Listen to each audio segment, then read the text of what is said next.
जय शिव गोरक्ष। प्रिय श्रोताओं, आप सुन रहे हैं स्कंद पुराण और आप आज सुनेंगे स्कंद पुराण का भाग 39 तथा माहेश्वर खंड का भाग 38। पिछले भाग में आपने सुना कि एक ब्राह्मण के लड़के ने नारद मुनि के प्रश्नों का उत्तर देना शुरू किया।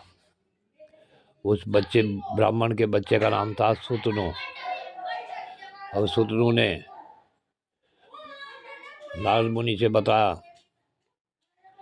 कि मात्र का संबंधी तो उत्तर मैंने आपको दे दिया। अब इससे आगे की कथा इस भाग 39 में सुने।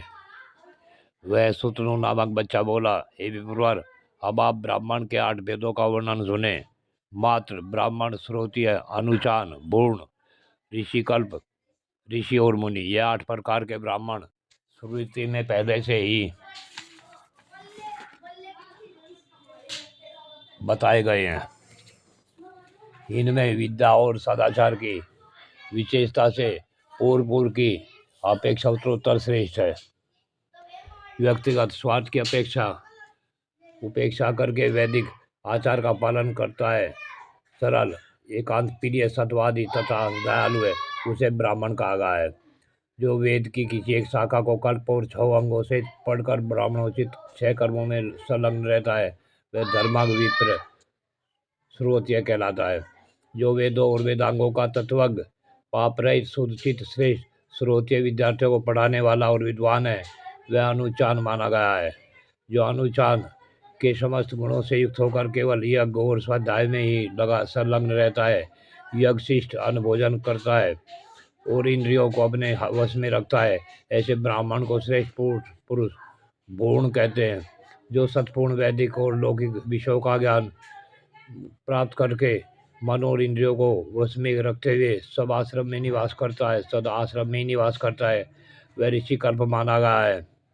जो पहले ऊर्ध्वरेता नैमिष्ठिक ब्रह्मचारी होकर नियमित भोजन करता है, जिसको किसी भी विषय में कोई संदेह नहीं है, तथा जो शाप और अनुग्रह में समर्थ और सत प्रतिज्ञ है, ऐसा ब्राह्मण ऋषि माना गया है। जो निवर्ती मार्ग में स्थित संपूर्ण तत्वों का ज्ञाता, काम क्रोध से रहित, ध्यानिष्ठ, निष्क्रिय, जितेंद्रिय तथा मिट्टी और स्वर्ण को समान समझने वाला है, ऐसे ब्राह्मण को मुनि कहते हैं। इस प्रकार वंश, विद्या और व्रत, सदाचार, ये ऊंचे उठे हुए ब्राह्मण त्रिशूर्क कहलाते हैं। ये यज्ञ आदि में पूजे जाते हैं। अब युगादि तिथियां बतलाई जाती हैं। कार्तिक मास के शुक्ल पक्ष की 9वीं तिथि सतयुग की आदि बताई गई है। वैशाख शुक्ल पक्ष की जो तिथियां है, वह त्रेता युग की आदि कही जाती है। माघ कृष्ण पक्ष अमावस्या को विद्वानों ने द्वापर की आदि तिथि माना है और भाद्र कृष्ण पक्ष त्रयोदशी कलयुग की प्रारंभ तिथि कही गई है। ये 4 युगादि तिथियां हैं। इनमें क्या दान और होम अक्षय जानना चाहिए।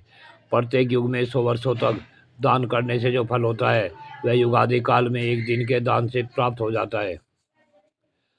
अब मनवंतर की प्रारंभिक तिथियों का श्रवण कीजिए।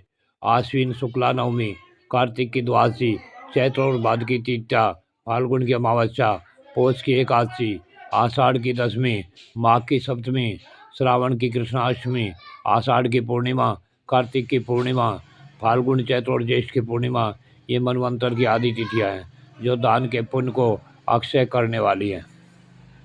भगवान सूर्य जिस तिथि को पहले रथ पर आरूढ़ हुए, वह ब्राह्मणों द्वारा माघ मास की सप्तमी बताई गई है, जिसे रथ सप्तमी कहते हैं। उस तिथि को दिया हुआ दान और किया हुआ यज्ञ सब अक्षय माना गया है।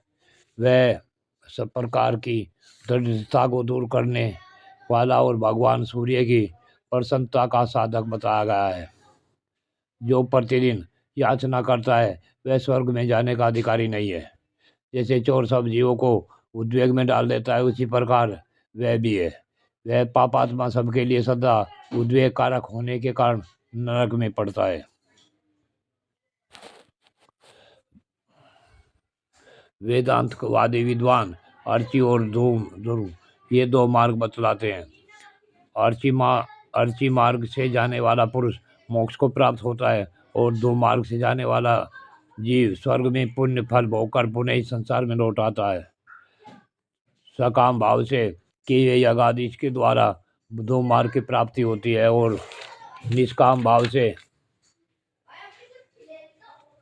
अर्ची मार्ग प्राप्त होता है। इन दोनों से भिन्न जो है शास्त्रीय मार्ग है वह पाखंड कहलाता है। जो देवताओं तथा मनुप्रोक्त धर्मों को नहीं मानता वह उक्त दोनों मार्गों से नहीं प्राप्त होता। इस प्रकार यह तत्वार्थ का निरूपण किया गया। ये विप्रवर आपके इन प्रश्नों का यथाशक्ति समाधान किया गया है। ये ठीक है या नहीं इसको आप बतलाइए, साथ ही अपना परिचय भी दीजिए। प्रिय श्रोताओ, आज की कथा यहीं पूर्ण होती है। आगे की कथा अगले भाग में। श्रोताओं, यह कथा आपको अवश्य सुननी चाहिए और बार बार तब तक सुने जब तक आप इसे अपने अंदर ग्रहण न कर ले। इससे आपको आपके आने वाली पीढ़ी को तथा जिसे भी आप सुनाएंगे उन सबको इसका फल अवश्य मिलेगा। आपकी बुद्धि शुद्ध होगी तथा सुनने वालों की सभी की बुद्धि शुभ रहेगी। जय शिव गोरक्ष।